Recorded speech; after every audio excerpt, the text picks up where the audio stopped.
यानंतर जळगावमधून एक धक्कादायक बातमी समोर येते। प्रेमविवाह केल्याच्या रागातून वडिलांनी पोटच्या मुलीसह जावयावर गोळीबार केलाय। या गोळीबारात मुलीचा मृत्यू झालाय तर जावई गंभीर जखमी आहे। जळगाव जिल्ह्यातल्या चोपडा शहरातली ही खळबळजनक घटना आहे। तृप्ती अविनाश वाघ असं मृत 24 वर्षीय तरुणीचं नाव आहे, तर अविनाश ईश्वर वाघ गंभीर जखमी झालेत। किरण अर्जुन मंगले असं गोळीबार करणाऱ्या पित्याचं नाव असून ते सीआरपीएफचे सेवानिवृत्त अधिकारी असल्याची माहिती आहे। ही मुलांचं नातेवाईकांचं इथं लग्न असल्यामुळे हा मुलगा अविनाश आणि तृप्ती दोघा इथं चोपडा शहरामध्ये आल्या होत्या। याविषयीचं माहिती या मुलींचं वडील किरण मंगलेला माहिती पडले होते।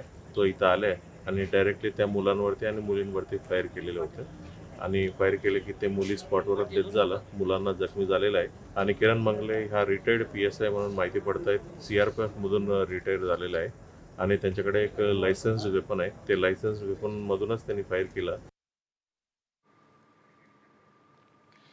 तर वडिलांनीच लेकीला संपवल्याचा धक्कादायक प्रकार जळगाव जिल्ह्यातल्या चोपड्यामध्ये घडलाय।